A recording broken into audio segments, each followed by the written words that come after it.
Hello বন্ধুরা, কেমন আছো সবাই? আশা করি খুব ভালো আছো। আমি খুব ভালো আছি।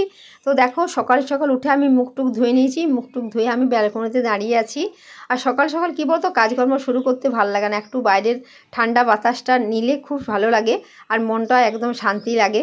তো চলো, এখন ব্যালকনিতে দাঁড়িয়ে আছি। দেখো কি সুন্দর লাগছে, গাছের ফাঁকে ফাঁকে একটা করে নতুন নতুন সব বাড়ি বানিয়েছে। আর ঘাসগুলো মাঝে মাঝে শুকিয়ে গেছে, কারণ প্রচুর গরম পড়েছে না। আর এখানে কী বলতো, একটা জঙ্গলের মাঝে একটা প্রচুর বড় দিঘি আছে, খুব সুন্দর লাগে। দুপুরবেলা ছেলেরা সব স্নান করে আর চিৎকার করে, খুব ভালো লাগে দেখতে, সব সাঁতার কাটে বাচ্চাগুলো। তো দেখো, এরপর রুমে চলে এসেছি। রুমে এসে প্রথমত আমি একটু লাল চা খেয়ে নিলাম, কারণ সকালে কী বলতো, খালি পেটে দুধ চা খাওয়া ভালো নয়, গ্যাস হয়। এটা সবাইয়ের পক্ষে খুব ভালো। আমিও কিন্তু সকালে প্রতিদিন ফার্স্ট যে চাটা খাই, প্রথম লাল চা খাই, তারপরে দুধের চা খাই। তো দেখো, এরপরে ঘরের সব কাজকর্ম সেরে নিয়েছি, চাদর টাদর ঝাড়া সব পরিষ্কার হয়ে গেছে। বাবু ওখানে লুডোটা বের করেছিল খেলার জন্য। এই দেখো চলে এসছে, ও এখন খুব মজা নিচ্ছে, কারণ স্কুল ছুটি পড়ে গেছে গরমের, ওর এখন প্রচুর আনন্দ। তো দেখো, এখনও মায়ের আলমারি থেকে মাইক্রোফোনটা বের করে নিয়ে কি মজা করছে। দেখো, একদম পুরো মাইক্রোফোনে হ্যালো হ্যালো করছে, কবিতা বলছে, নাচ করছে। ও কি যে করবে ভেবে পাচ্ছে না, ওর প্রচুর এখন খুশিতে আছে। এই দেখো, বুকের মধ্যে আমরা যেমনভাবে লাগাই মাইক্রোফোনটা, দেখো কেমনভাবে লাগাচ্ছে। দেখো, ওই দেখো, দেখেছো? কখনো কবিতা বলছে। চলো, আজকে জলখাবারে বানাবো গরম গরম চপ, মসুর ডাল সেদ্ধ করে নিয়েছি, আর খাবো মুড়ি। আর প্রতিদিন কি যে জলখাবার খাবে, সেই জন্য আজ ভাবলাম মুড়ি খাই। কখনো রুটি বানাই, কখনো পরোটা বানাই, যেদিন যেটা খেতে ইচ্ছে সেদিন সেটা বানিয়ে নিই।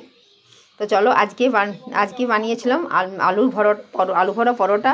তো আমরা মুড়ি খাবো, এটা বাবুর জন্য বানিয়েছি। আমরা খাবো মুড়ি, মসুর ডাল সেদ্ধ, আর তার সঙ্গে চপ। আর বাবুর জন্য আলুর পরোটা বানিয়ে দিয়েছি, কারণ ছোটো মানুষ তো আর মুড়ি খেতে পছন্দ করে না। তো চলো, জলখাবারটা খেয়ে হাঁটতে হাঁটতে একটু আমি দোকান যাচ্ছিলাম। তো দোকানে যাওয়ার পথে একজনকার বাড়ি ঢুকলাম, আমাদের পাশেই থাকে। তো দেখো কি সুন্দর, একদম বাচ্চা ছেলে, বেশি বয়স না জানো তো। দেখো কি সুন্দর ঠাকুর করছে, ও নিজেই পুরো প্রতিমাগুলো গড়ে। দেখো মূর্তিগুলো দেখো, আর কি সুন্দর নিখুঁত কাজ, কত প্রতিভা। দেখো, একটা যে সামান্য ছোট গ্রামের ছেলে এত সুন্দর প্রতিভা থাকিয়ে, দেখো দেখলে হয়তো আমরা একদম এসব দেখলে আমরা সত্যিই মুগ্ধ হয়ে যাই, যে এইসব ছেলেরা যদি বাইরে কোথাও থাকে, ওরা কত উপরে উঠে যাবে, তাই না বন্ধুরা? দেখো কি সুন্দর ঠাকুরগুলো বানিয়েছে। ও বাড়ির মধ্যেই, জানো, একটা ছোট্ট ওদের মাটির বাড়ি আছে, বাড়ির মধ্যেই ঠাকুর বানায়।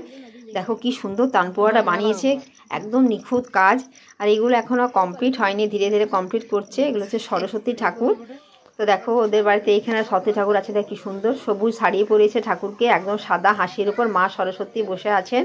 দেখো কি সুন্দর পাড়টা বানিয়েছে, একদম মাটি দিয়ে পুরো বানিয়েছে, হাতের কাজ করে, দারুণ দেখতে লাগছে।